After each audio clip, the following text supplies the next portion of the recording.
What's going on, guys? Finally got around to reviewing Star Wars Battlefront 2 for you.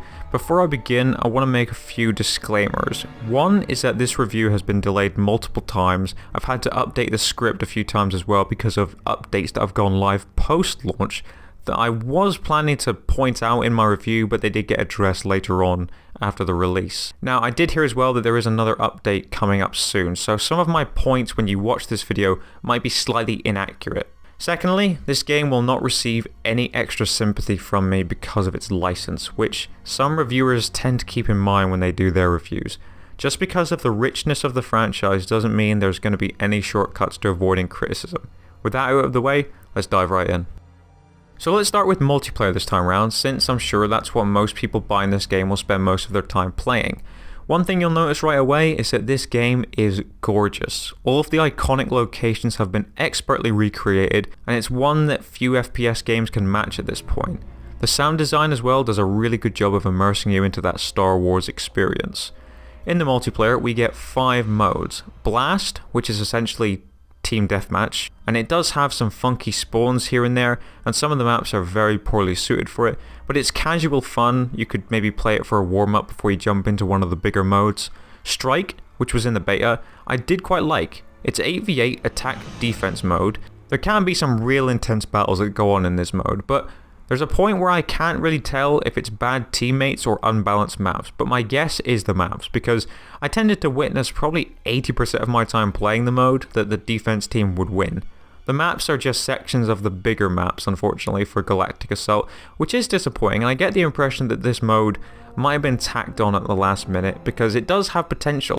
Heroes vs Villains is back, and I personally just don't quite like it. It's a 4v4 arena mode with all the heroes in the game, where one target on each team is marked to kill, and the first team to reach 10 kills will win. So it's sort of like a VIP type mode, which I'm sure some people really do enjoy, and I can understand why, but I personally just didn't like it.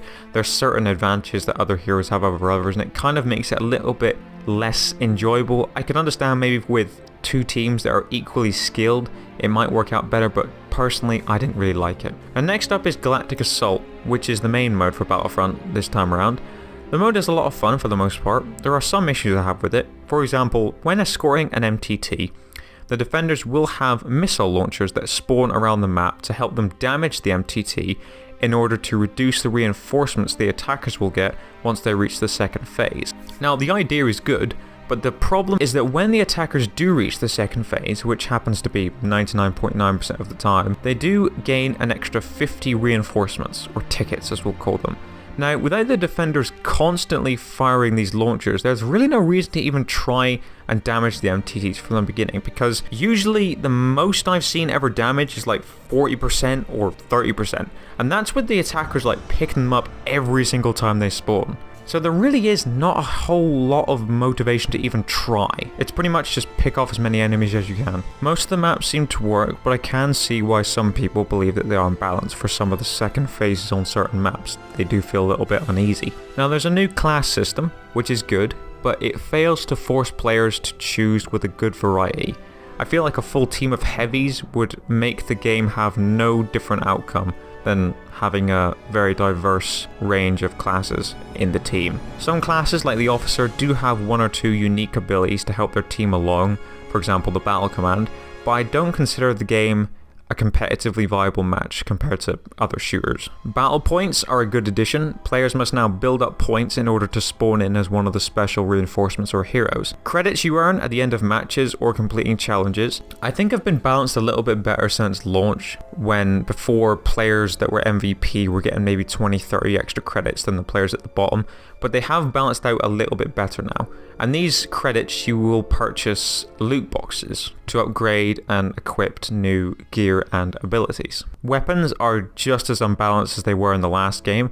Guns like the CR2, the TL50 and the NT Sniper feel far superior, which makes gun battles unfair at times. Weapons have very little in the way of customization, no custom skins, just 3 moddable attachments like double zoom, cooling reduction and reduced recoil. It's quite shallow.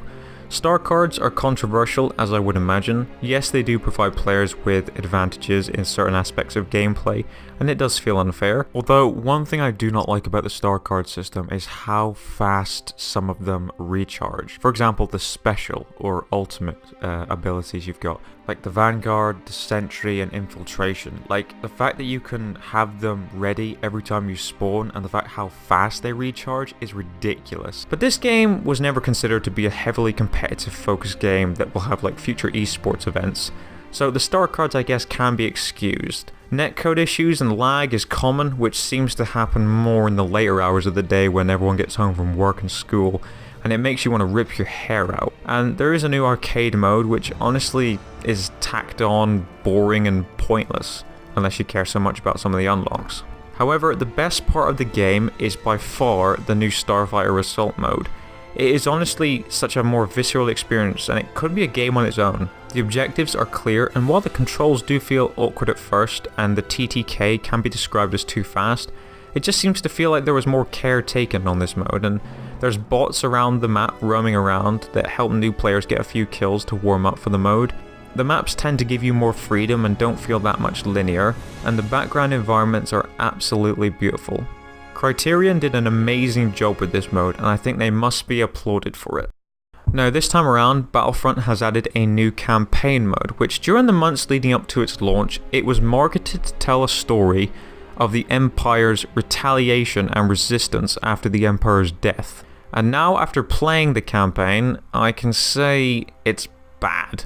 Like, really bad. Now, for me to explain this better, I'm gonna have to talk about spoilers, and you really shouldn't worry too much about it, because this campaign story is probably gonna have no significant impact on the future of Star Wars. The marketing is like Halo 5 levels of misleading. After 5 missions, you make the switch to the Rebels. Now, the first 3 missions I thought were pretty fun. Escaping prison and the Endor mission just felt like a really good introduction. Now, the twist could have been excused if it was smart, but the logic the story tells is retarded. Like, what kind of special forces would all of a sudden discover the dark side of the Empire? I could understand maybe if you were like a new recruit who's discovering things fresh, but special forces?